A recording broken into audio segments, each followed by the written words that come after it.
everybody. Welcome to Too Old for Comics, and I'm Steve. And I'm Mike. And Mike, I am so excited right now because we're gonna read. We're not gonna read, obviously. That'll take too long. Page one, panel one of one of my favorite. I'm so excited to talk about one of my favorite. I didn't read this back when it came out in issue format. Didn't either. But it's probably one of my favorite graphic novels. One of my favorite stories of all time in comics that I always go back to. It's on my bookshelf, and it doesn't stay on there long because I'm constantly referencing it when I want to just show people how cool this book is. Anyway, without further ado, it is Kingdom Come. Yes. I brought my copy with me because honestly I have to go through it because every time I read it, there's stuff I rediscover, stuff I didn't notice before, and I don't want to miss anything because it's such a great book.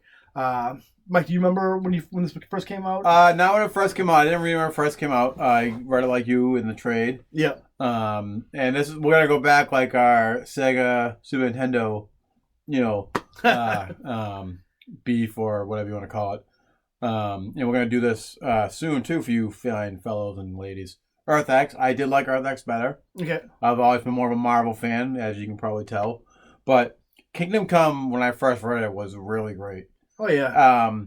Alex Ross does a phenomenal style. His artwork. He's in a league of his own, Alex Ross. It's literally like almost like who's that famous painter? Norman Rockwell. Yes, thank you.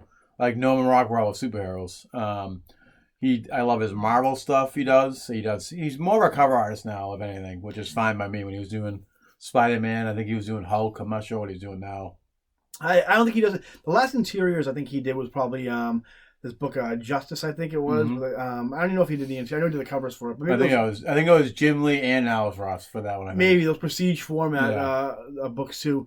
But this book right here, I remember me and Mike, we were the same age, and we came up in the 80s and 90s, and we're probably one of the last. Right now, it's so commonplace to like comics. I mean, everybody the Marvel movies, obviously, the DC movies. It's so it's chic to talk about comics and do videos on comics and and wear your Avengers t-shirts. This was Wizard's heyday back when this came out. This Wizard sucked this book's dick. Yeah. Like no other. I remember all the posters I used to have, and that's the thing too. But people would always pick on like me and Mike came from the last generation of people were picked on for liking comics. Pretty much. I was obsessed with comics in the late '90s and mid to late '90s. And people would always kind of clown on me saying fucking Batman with bat nipples and and I to the point right now where it doesn't seem too long ago for me. I'm sure we still make fun of that at least though, but we're on the inside of it. Listen, I'm telling you, you guys don't realize how bad it was. It wasn't like Big Bang Theory where people kind of rag on you and everybody laughs. I remember at a point reading a Spider-Man comic, and this is when I was in high school. I remember my principal seeing me reading a Spider-Man comic and saying that Spider-Man was an F word. This is in my lifetime. You imagine a principal doing that now? Yeah. And by association, me being an F word also for liking Spider-Man. I remember I had to try and sneak a comic book in to get the subscription notice to copy it in the library, so none of the girls would see me doing it. Make fun of me. Your comics were not the Spanish Fly that you think it was back then. Though I would bring comics in and put in my Spanish book and pretend I'm learning Spanish class, and I'd be reading the book at the same time. But this book right here was the book I would pull out. And whenever people knew, obviously they come to my house, they see the Wizard posters and the comic books everywhere, and I would pull this book out and say, "Is this a fucking joke? Is this a stupid comic book?" I'm like, "This is a work. This is better than stuff you see in a museum. Yeah. The paintings in this, and and the storyline is We'll get into the storylines with that, but anyway, this book right here was kind of the book where I can kind of put up and say, listen, comics are are awesome. Fuck off with making fun of me. I'm getting all fired up about it. I'm reliving the past right now. Yeah, we got bullied and for being we know we would have got bullied for liking this stuff. So this book right here came out in '96. I think I was maybe 14 years old when it came out. Yeah, I think we might have been a freshman or sophomore. You might have been a sophomore. I was a freshman, I think. I think so, something like that. But so anyway, it was obviously painted. This book, a lot of people think it was a collaborative effort between Mark Waid and Alex Ross. They came up with this together. It was actually the brainchild of a young Alex Ross, who he basically, if you guys know anything about Alex Ross, and especially reading this book, he's a guy who's clearly read every DC comic and knows everything about every DC character. Mark Waid also is a guy like that who has like an infinite amount of knowledge of like DC lore, especially Superman, and that's the reason why he was picked for this title. This was Mark Waid in his prime, not the Mark Waid we have. This was very much Mark Waid in his prime. This book right here, Alex Ross pretty much had the idea for it. The basic, like the bones of this book, pretty much. And when Mark Waid was trying to figure out his take on the story, he was looking over some of the art that Alex Ross had, and this is stuff I've heard, like, you know, throughout the years. And basically, there was that scene where Clark Kent gets his glasses back in this book, and that's when Mark Waid gets the whole story from, like, you know, from that's where he gets his humanity back and like that, and that's what basically the bones of this whole book. Which I mean, I remember reading this back when it came out, and it seemed like such a huge, sprawling story. Yeah, it's only 4 issues long, and it's thick issues too, because that's a thick book. It feels so epic. It's only. Can you imagine doing this now? Like having this much story in 4 issues. I spoke to Chris Claremont very recently this past summer over, and he was going. I gave him like obviously my X-Men #1, which he didn't give a shit about. Which actually I didn't realize how much how much disdain he has for that whole era of X-Men, which is clearly a sore spot for him. But I also gave him another one of my favorite runs from him was his Fantastic Four run, which he did in the late '90s, early 2000s, and he actually pulled the book out and started going through the whole thing page by page and was saying, like, look how much story I put in this. You could never do this now. And he was looking over at, like, Tom King was probably about, like, you know, like 10 feet away. And he's like, can you imagine these guys trying to put this much story into, like, 1 issue the way I did? And, like, it wasn't cocky. It was true. He had so much going on. It's true. Like, I will say that you do get a whole story, even as a story arc. And I think this is why these are my top 3, which I mentioned before in a previous podcast. Power Rangers, Turtles, you can get a full story. Oh yeah, with it just being part 1 of the story, part 2, and I don't mind some stories being decompressed the way they are, but like, it worked for, like, at first, like, you know, Ultimate Spider-Man when it first came up, but now it's kind of like every comic is like that. Everything Bendis does is like that. Yeah, you didn't even tell a story. But anyway, this book right here, it seems very epic. It seems very dense, but it is. But it's also a very simple story. It's just basically about a disillusioned Superman, which I think they revisit every once in a while. It's one of those deconstruct. This is one of the first time they deconstruct Superman, which they've done a couple of times throughout the years. What Joe Kelly does.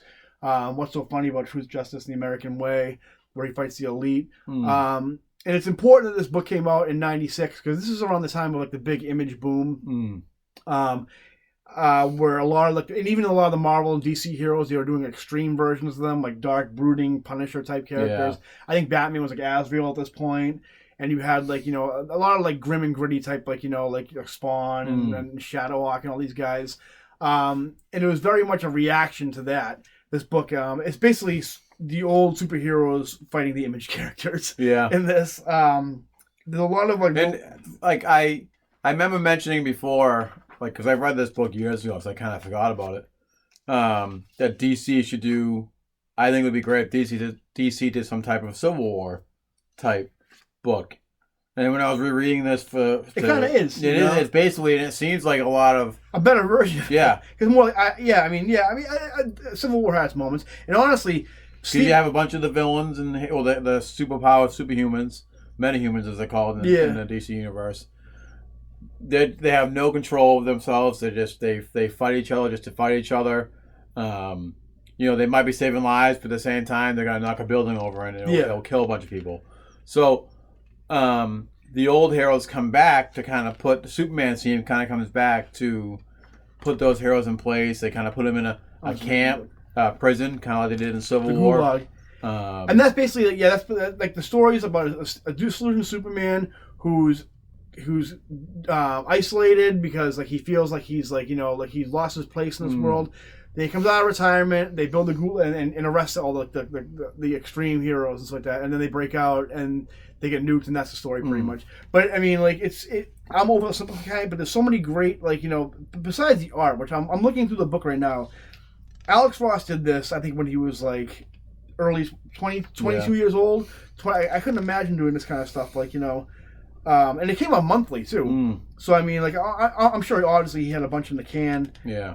But, like, everything about it, like, the lighting, is perfect in this. Fresh appearance of Red Robin, my favorite version of the Robin suit with Tim Drake. Red Robin. But this is Dick Grayson in this one. And you have so many shout-outs in here. Obviously, Alex Ross uses a lot of photorealism. The character Norman McKay, who's kind of like the if you guys have read Marvels, there's I forget the guy's name in the photographer.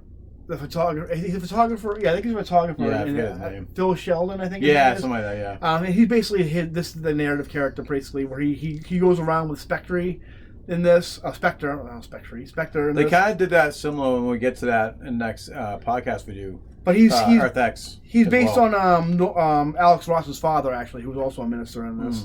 And I'm going through these right now. You have Superman, who's in isolation on his his Kansas. Well, it's like a simulation of his kind of basically about his Kansas farm where he's taking care of the animals.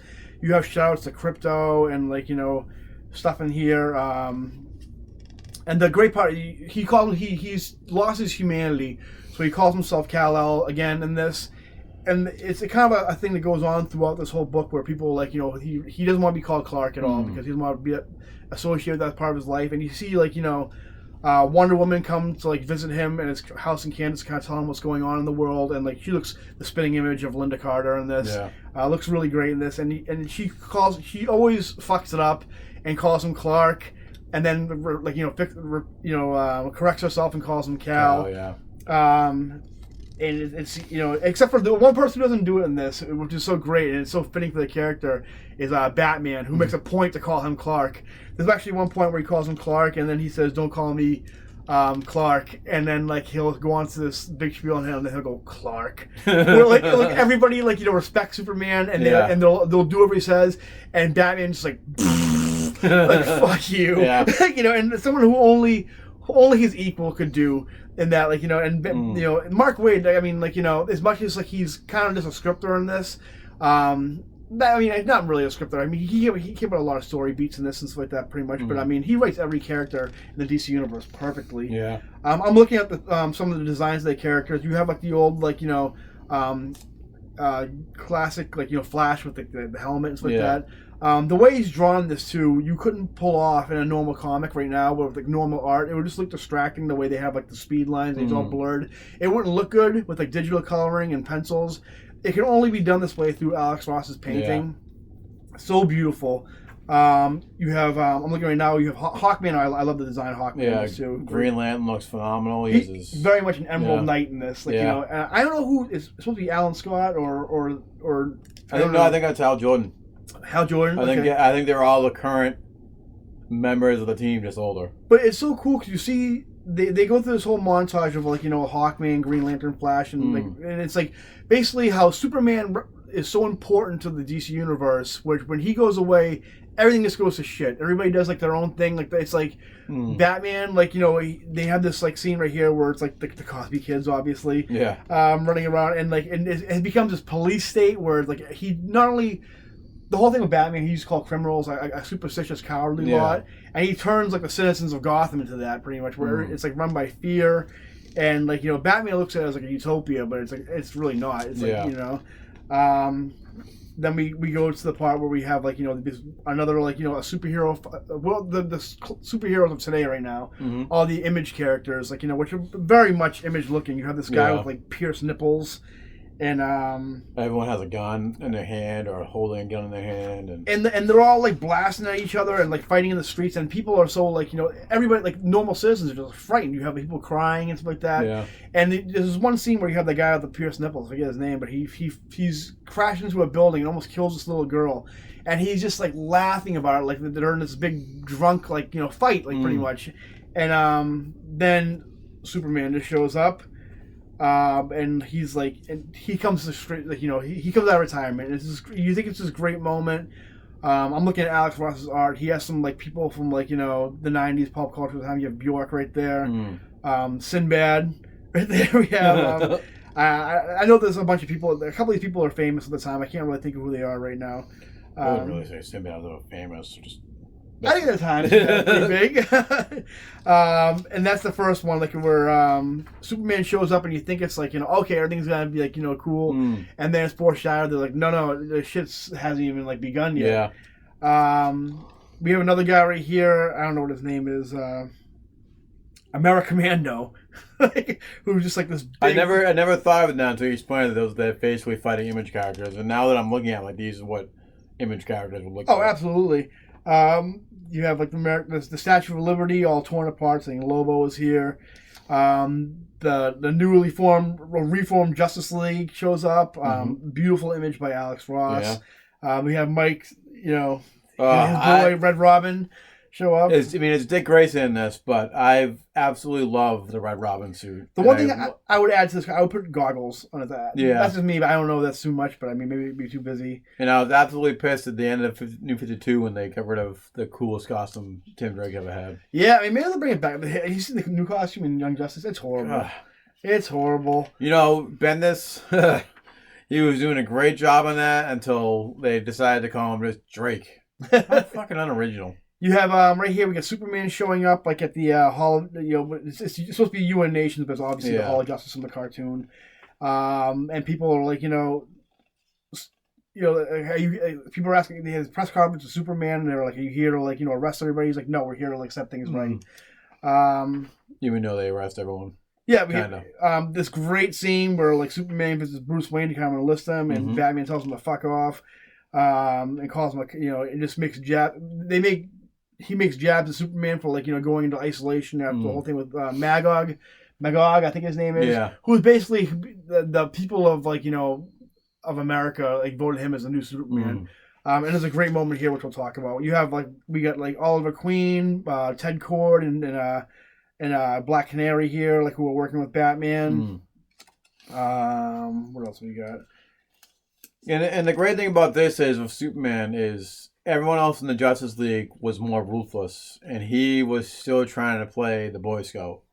And that's the thing. It's Superman, and if I can kind of go off a little bit on Superman in general, is there's this thing going on right now on I think with Warner Brothers. They're trying to make a Superman movie, and they're trying to look for a take on Superman.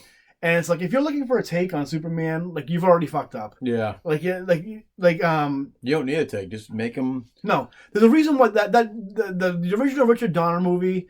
The reason why it's so looked as a classic and it still holds up because that's all it is. Yeah. It's so good and it's so sincere and it's not corny because they're what do you do with Superman? It's okay, what did Marvel do with Captain America? It's you took this character who was apple pie and yes ma'am and opening doors and they didn't make fun of it. They didn't call it corny or make jokes about it. So that's what you do with Superman. You take you know what his take is on Superman? He's the ultimate symbol of hope. You take what you do with Superman. You put him on screen, and that's it right there.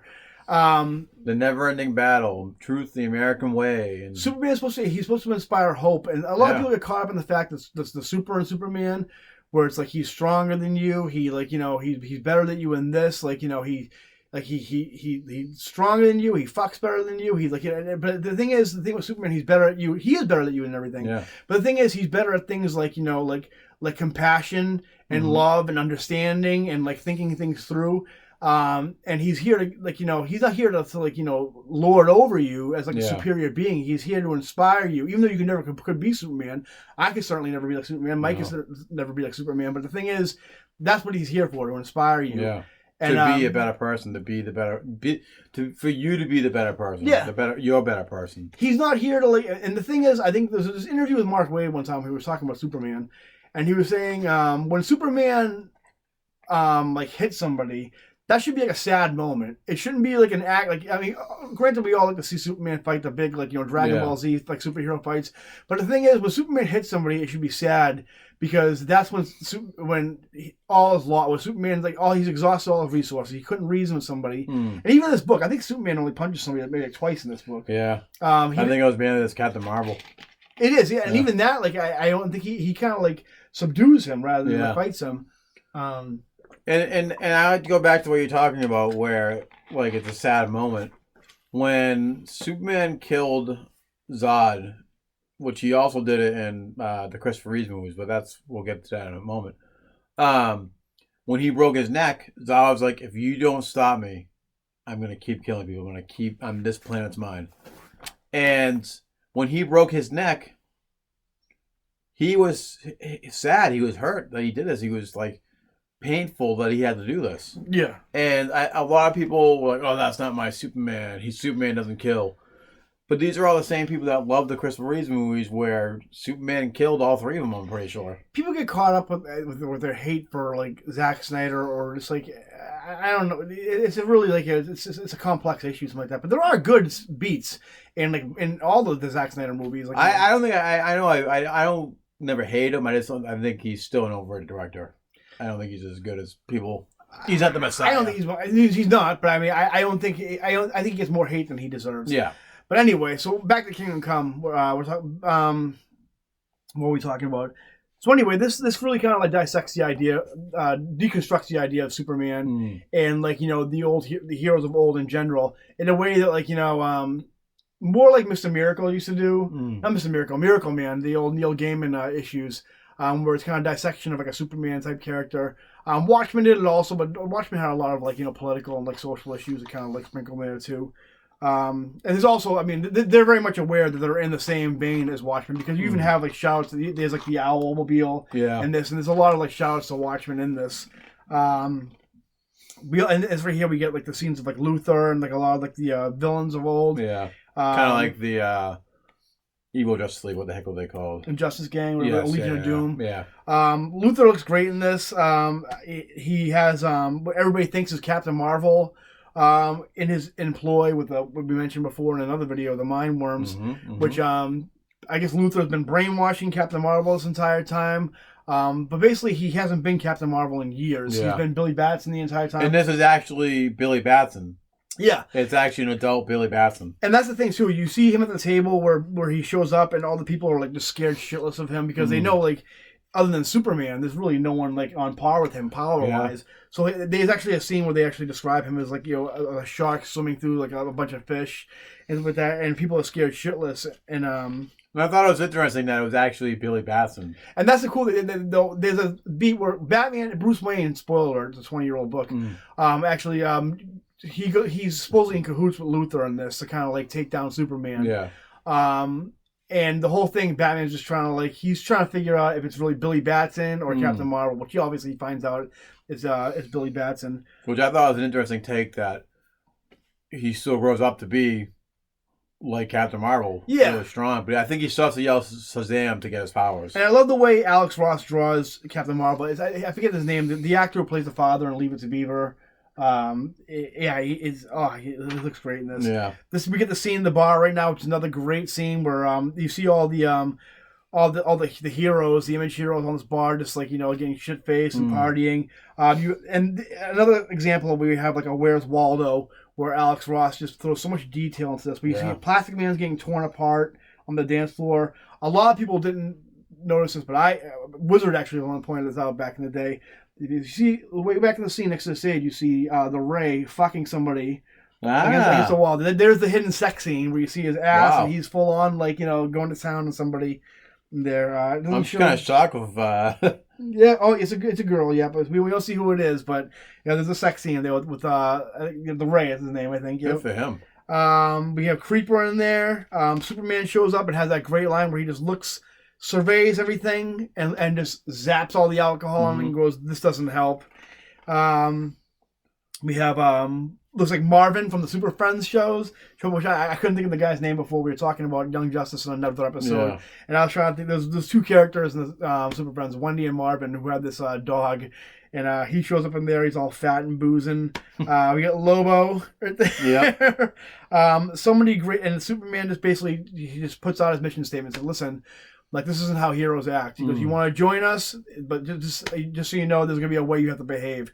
We want you to join willingly. If you don't, then that's fine. But there's going to be consequences if you don't." And then he goes, be a hero, and walks out.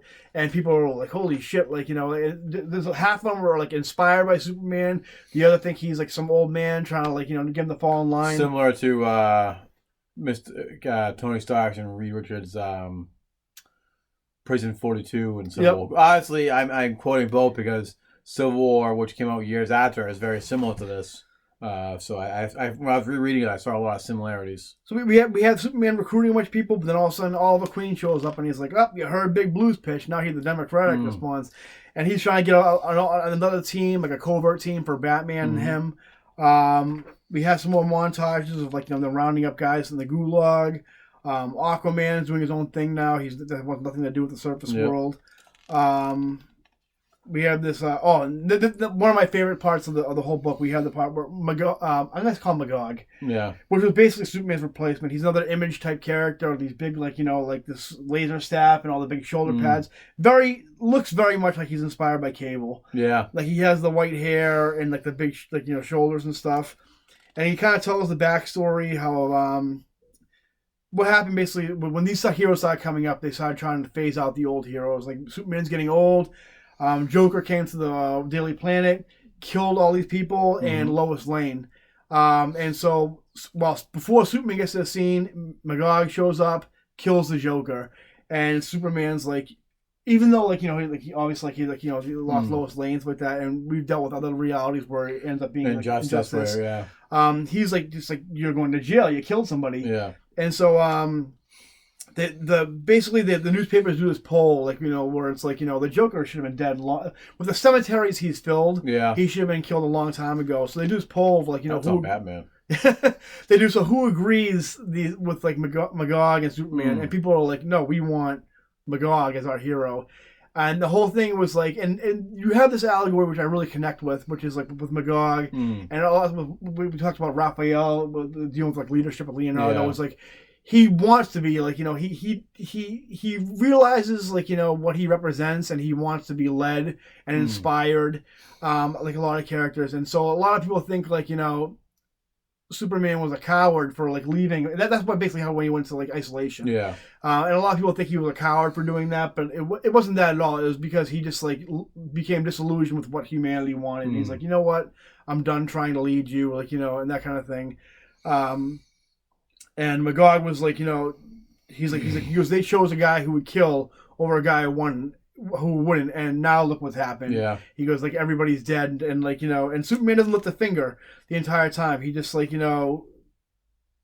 him break, lets him crumble in front of him. Such a great, powerful scene where he blasts Superman with his laser thing, and everybody's kind of holy shit, and and then Magog just kind of breaks down and surrenders to Superman, surrenders what he should have done a long time ago, where he wanted to be led, and he's letting Superman take the charge like he should have in the first place. Another great scene, we got Orion, where Superman convinces him to build the Gulag for all the superheroes. He looks like a human version of Darkseid, pretty much. Yeah, which I thought was really. It's his son in real life, so I could see how they would go with that. I believe, right? I forget. He does a lot of photo referencing with a bunch of his friends, but we get the scene with Bruce Wayne joining up with Luthor. Shots of the Gulag, so much great. I can't stress enough how much you should pick this up. Yeah, and just look at the art. The art is so beautiful in that. We get the basically the DC version of the Illuminati. We have Ganthet, the Wizard Shazam. Yep. Some other people I can't really. I forget who they are. Some of the New Gods guys and Deadman. Great stuff. We have this great scene with Superman and Wonder Woman just hanging out on the Watchtower and ricocheting rocks off meteors and stuff like that. Setting off the love affair that they will have. Yep, and it's really great. The voice. Mark Waid writes a great Wonder Woman. Obviously, a great Superman. We have the scenes where we find out that Luthor's been brainwashing Billy the entire time, and Batman is finding out. What else Look how great that Red Robin suit is. Yeah. You guys can't see it. I'm just kind of flipping through the book right now, but we have the scenes where Luthor is basically okay, the Gulag become a powder keg just like we knew it would. Yeah. You rounded up all these guys. It was only a matter of time before it exploded and erupted in Civil War. These guys aren't gonna just take it sitting down. And so he's time for you to go in, Captain Marvel, and and I'm calling him Captain Marvel. I know a lot of you kids are confused. Wait a minute, Carol Danvers is this? No, it's Billy Batson. I'm not calling him Shazam. And so we have basically where like Batman gives a signal where he figures out like that Billy Batson is not Shazam right now. Punches Billy Batson, puts his neck on his throat right here, where you can see him trying to say Shazam and he can't because he's being choked out by Batman. And like Luthor is like, what the fuck? I've been double crossed, and he's like, well, yeah, I'm Batman. Yeah. What do you expect? Yeah, we have all this great scene where Batman tries to he chases down Billy, and he tries to break him with the mind control, and then he would have avoided all this big conflict that was coming with that, but Billy just it wasn't enough for Batman to try to convince him, and he says Shazam, and he starts heading to the gulag. We get this great scene where Wonder Woman wears that golden armor that you're gonna see in Wonder Woman 84. Yep. And has a magic sword where we're reminded once again that Superman's weakness is magic, where he touches the blade and cuts his finger open. Yeah, look at this art, man. This is great. Wonder Woman kisses him, and it says a kiss. It says her lips brush with his, the sound of marble scraping steel, and it just the writing is so good in this. A kiss completely devoid of passion. It's a final farewell, and because at this point, Superman's still being Superman, saying we can't just kill these guys. Yeah, Superman's still refusing to change. Wonder Woman Wonder Woman is great in this because she's this time she's very maternal and feminine. But when shit's about to go down, where it's time to go to war, because it says in this book too that she's a paradox, where she's a bringer of peace, an ambassador of peace, but also a master of war and combat, and that's just a great take on Wonder Woman. And she's excommunicated from the island too. She's no longer she's not a princess anymore. Superman, obviously, he thinks everything's falling apart. Everybody's kind of they're intent on war and killing each other. So he goes to his equal, the other side of the world's finest team. He goes to the Batcave and sees Bruce, and he's like, listen, we need to me and you are the only people who could fix this. Yeah. And Batman's didn't you ever think this would come to this? And and so but Batman's still listen, it is what it is right now. You can't stop it. Yeah. And so Superman, doesn't know what to do. He goes flying towards the gulag, and the way this is paced right now, you have no one probably knows. First of all, no one's probably picked it up before, but I actually did this comic book called Fish Stick Guy, which I completely aped this, where I did a scene where Fish Stick Guy's flying, and every beat it gets closer and closer until he gets knocked out, and you see this couple pages where Superman's flying fast on a speeding bullet, and it shows a frame of him speeding up to the gulag, and every other panel is a scene of the war beginning to start between all the heroes, and then you finally think Superman's almost there, and you think, okay, the day's gonna be saved, and all of a sudden, bam, he gets knocked out of the sky. And my favorite panel in the whole book, I'm gonna put it right here. Shazam's standing right over Superman, and and as a kid, I mean, I didn't read that much Shazam comics. I was kind of still, I didn't know. So I only knew some. I only knew him through the Justice League Unlimited, really. I wasn't as big into the DC universe as I am now, but even when I saw that panel, I'm like, oh, shit's about to go down. And you had another one of these great, shot this great image of Superman. I love that costume, by the way. Yeah, it's a pretty cool costume. And the whole thing, you have the big war. Of course, Superman's still not. Shazam's punching Superman. Superman's trying to reason with him. And this is all over Kansas, so there's the destruction's already there, and the UN is going to send 3 of the Blackbirds, I think they're called. Which I didn't know who the Blackbirds were. Blackhawks. And that quick side note, that's the one movie... That was stuff in the 60s or 70s, I think. That's the one DC movie that Steven Spielberg showed his interest in directing as far as the DC movie goes, which I'd watch it. Whatever, why not, And... Because the UN's even the UN's kind of we don't really care for your authoritarian way of the Justice League, and so we're gonna end this. Kansas is already a wasteland. We need to get rid of all these heroes. We can't put our fate in the heroes' hands anymore, the metahumans' hands anymore. So they send off the Blackhawks. The government kind of sees Superman and the superheroes as kind of okay, they're rounding up all these superheroes and telling them what to do. How long is before they just kind of tell us what to do and take over? Speaking of 90s pop culture photo references, we get the senator right here who orders a strike. Obviously, Director Skinner from the X-Files. And we get this great scene also right here with Batman showing up in his Kingdom Come. Yep. Oh, pretty awesome. The art is so great. You have Blue Beetle in there, Black Canary. Right here we have Wonder Woman stick her blade right through somebody, impale somebody, and then Batman still to this day still holds his no killing vow. Yeah. As hardcore as he is in Gotham, when he sees that, he's like, all right, now I'm going after Diana. Which a lot of people the very first page of this, we see I'm gonna kind of go back to it. There's an eagle fighting a bat. And everybody thinks like, oh, that's like Superman and Batman, but it's not. It's actually Wonder Woman versus Batman. Yeah. Which when you think about this book, you don't really think about the Batman Wonder Woman fight, which is really good. And this thing too, Wonder Woman, who is a god, hasn't really aged, and you see Batman, and he's in an ectoskeleton to make him stronger, but you're still seeing an older Bruce take on a god without taking you down. Yep. You know. And the characterization is, you see a lot of unresolved issues kind of coming to a boil in this, where Batman, of course, is just talking shit like he always does. Like, he's like a big arrogant prick.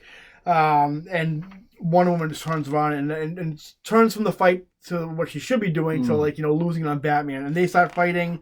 Then they see the nuke coming in and kind of like, oh crap, we need to warn everybody what's happening with that. And then you get this great fight with Superman and Shazam, where Superman's trying to reason with him, and Shazam's just full on mind worm. Yeah. Keeps on repeat. All he says is Shazam, Shazam, Shazam. He keeps on nailing Superman with the lightning. And there's one part right here where the art is so good in this. You see Superman's eyes are bloodshot. And then Superman, before he can say Shazam again, Superman grabs his mouth, and you just see his fat on his cheeks going around his hands, and it's so great, oh my god, where Superman is listen, I can stop this, or you can stop me with with just a word. Yeah. And he goes, but the thing is, I'm a Kryptonian. He goes, you're both a human and an immortal. So it's really up to you. Stop me I'm going to stop the bomb. If you want, you know what, forget it and just let everybody die, that's fine. But it's up to you. And so just oh my god, the acting in this, look at the eyes and that. Yeah. And so this is why I wish Alex Ross did Earth X. I wish he did so much more. Yeah. He flies up, and then you see, and you think, Superman's going to save the day, and then you just see, him look up, and he whispers the word Shazam. And so you don't know what's going to happen, if Shazam's going to attack Superman or what, but he comes up and pulls Superman down, and then grabs the bomb and just yells Shazam over and over again to blow the bomb up before, he can kill anybody else. Unfortunately, it does kill a bunch of heroes with that, or, basically all anti-heroes. the Image heroes.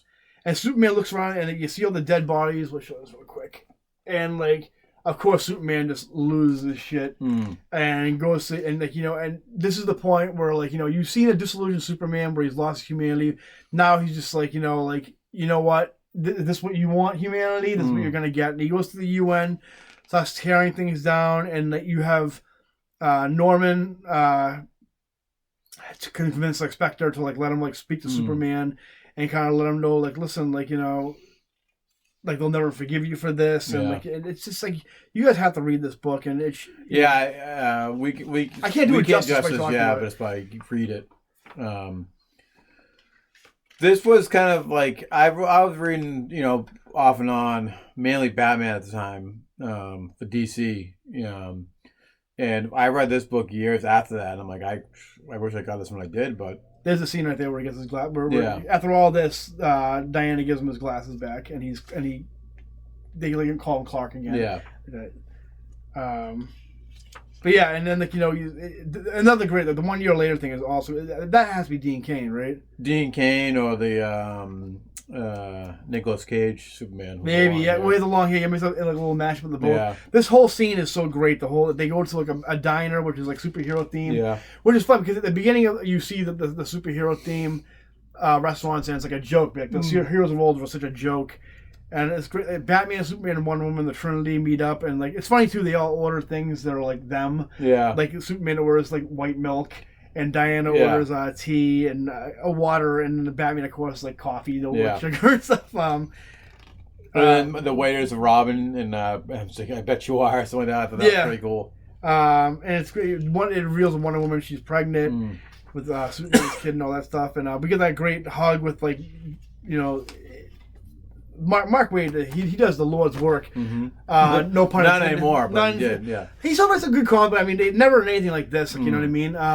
And so they did a follow-up to this called The Kingdom, which is like a series. That, I think it was just a couple issue miniseries of different characters where Magog is going back and killing Superman from different dimensions. Yeah, that's exactly what it was. I think Grant Morrison, he introduced Hyper Time basically in it, which was like every reality in the multiverse exists all at the same time. It's what that. I think there's only 2 issues of The Kingdom, and then I think there was one shot of different kingdoms. I remember reading that and being very. I think it led right into DC 1 Million. I think it was too. Which the one thing I liked about that, which Alex Ross was not involved in. I think honestly, also too, kind of strained the relationship between Mark Waid and Alex Ross going forward. Because I don't think they ever worked together after that. I remember Alex Ross being pretty angry about it. Because it almost made it seem like Mark Waid was kind of claiming like ownership over Kingdom Come, like the whole like concept. But anyway, the one thing I did like about The Kingdom was it had Frank Whitley art in there. The first American work by Frank Whitley. I like that. But Kingdom Come, such a great. To this day, my favorite graphic novel. Yeah. I'll still pull it out if anybody wants to. A lot of people like I don't know why, but when people say oh. What comics would you give me to introduce me to comics? And they always say Watchmen. I wouldn't give him Watchmen. Watchmen is so fucking dense. Overrated. For one thing. Well, I don't know if it's overrated, but it's overrated. It's just so dense and not like anything that I like about comics. I appreciate it for what it is, but it's not what I like about comics, what got me into comics, and certainly what isn't a good representation of like the movies and things that a newcomer would want out of comics. Yeah, I mean... I would give them The Dark Knight Returns. I think Kingdom Come, that deserves all the praise it gets. I will say that. But to go back on fucking Watchmen, I was never blown away by it. I actually enjoyed the movie more than the comic book. I do. Did you watch the show? The show was great. Not yet. We'll get into it. We know someone who gets a boner for anything Watchmen. Like before the Watchmen, he liked, and it was just. It was like, oh, come on, like that's how you guys see me as Spider-Man. I just can't say anything bad about Spider-Man. But anyway, Kingdom Come, definitely a modern day masterpiece. It's right on the cover. It says Elseworlds on there, but they've kind of alluded to it might be the future. You never know. DC's very. Well, they said that about Earth X too. DC's very fast and loose with a lot of its continuities with that. But there's definitely a book that I would. I think I read this at least once a year. I think I pull this out of my bookshelf and I'll flip through it, and it's so beautiful and so to me is somebody who's a fan of comics and is a fan of art and writing and is so inspiring to me. Such a great book, perfection in every single way. If somebody is looking to maybe dabble in comics or to see why you like comics so much, something I would definitely recommend. Say, hey, read this, and tell me what you think, and tell me if you want to go forward with that. There's about I think 8 different editions of this book. There's a hardcover edition, edition, anniversary. I remember Wizard really breaking this. It was all about Kingdom Come. Really, almost so much to the fact that they had Alex Ross do a Marvel version for a quick little Wizard pamphlet thing, which led to other stories, which we're going to talk about in a further episode.